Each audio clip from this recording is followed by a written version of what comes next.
If saving money feels like some kind of cruel joke when you're just trying to get by, well, you're in the right place. We're about to break down a super simple rule that actually hacks your brain's psychology to finally make saving feel possible. Because, let's be honest, right? Being broke isn't just about a number in your bank account. It's this quote right here. It's the mental gymnastics.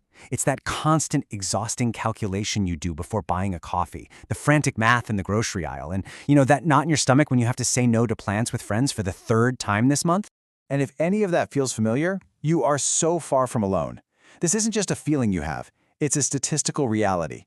Just look at this. Nearly half of all young adults are in the exact same boat, just trying to get ahead. The desire to save is there, for sure, but the old methods, they're clearly not cutting it. Okay, let's dive into this, because what we're fighting here, it isn't really math. We're fighting psychology. The constant stress of being broke actually creates something called financial avoidance. It's when you get so anxious about money that you literally stop looking at your bank accounts, which, of course, only makes the problem worse. I mean, just look at the pressure cooker environment these numbers create. That huge bar, that's the staggering average debt. And on top of that, as it says here, over 40% of people can't even handle a pretty common emergency, like a car repair. So yeah, it's no wonder people are stressed. This is the reality that old-school financial advice just completely ignores. So let's talk about that advice for a second. If you've ever tried to save before and failed, listen really closely. It is not your fault. You weren't the one failing. The advice was failing you. It was designed for a totally different economic reality. And this slide just brilliantly illustrates that disconnect. We're all told about the 50-30-20 rule, right? 50% for needs, 30% for wants, 20% for savings. Sounds beautiful on a spreadsheet, but for most of us, the reality is a lot closer to this. The 95-5 hope rule. 95% for needs and 5% for just hoping to God your car doesn't break down. The wants and savings categories, they don't even exist. And what about this? Rules like 50-30-20 just assume everyone gets a stable, predictable paycheck.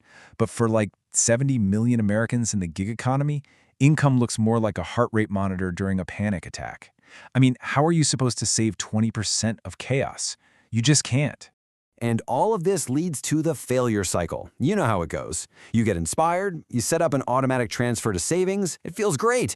But a few days later, you need gas, or some subscription you forgot about hits your account. You have to transfer the money back, and now you feel like a total failure, which just reinforces that belief that you just can't save. All right, enough of that. Let's move on to the solution.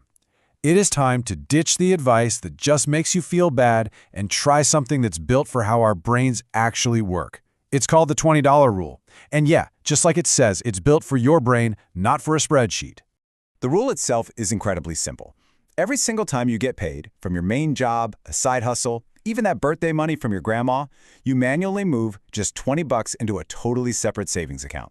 That's it. No complicated math, no automation, just a simple, repeatable action. So, and this is the crucial point, we're not trying to get rich off of $20 transfers. The amount is small on purpose. It's small enough that you won't really miss it, but it's significant enough that you feel like you're actually doing something.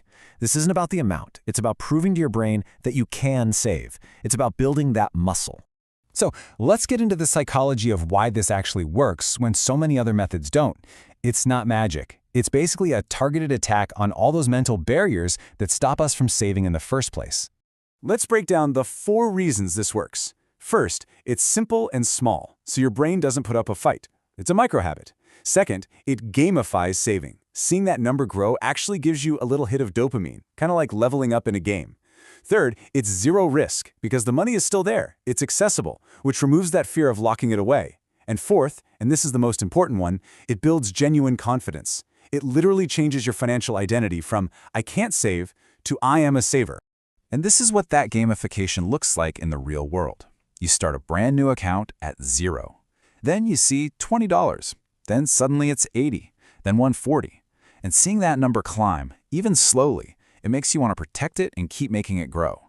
You actually become invested in the outcome. Okay, enough theory. Let's make this real. Here's exactly how you can put the $20 rule into action, not next week, not tomorrow, but like in the next 5 minutes. Step 1. Open a new account. It has to be separate from your main checking. Call it something motivating, like Freedom Fund or Peace of Mind. Step 2. Set your threshold. Maybe it's every single paycheck, or maybe any side hustle payment over $100. Step 3, and this is crucial. Make your first $20 deposit right now. Seriously, pause this and go do it. The hardest part is just starting. And finally, step 4. Check in on it weekly to watch it grow and reinforce that awesome winning habit. Now, just as important is what not to do.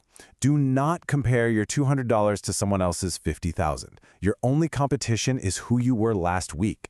And if an emergency happens and you need to use the money, that is not a failure. That's a success. That's what savings is for. And please, please don't wait for the perfect time to start. Start now with exactly what you have. Let's be really clear about something. This rule is not going to make you a millionaire overnight. That's not the goal here. The real goal, the true impact, is something much, much more valuable than money. There's a story of someone who used this rule and saved up a few $100s. Then, boom, their laptop died.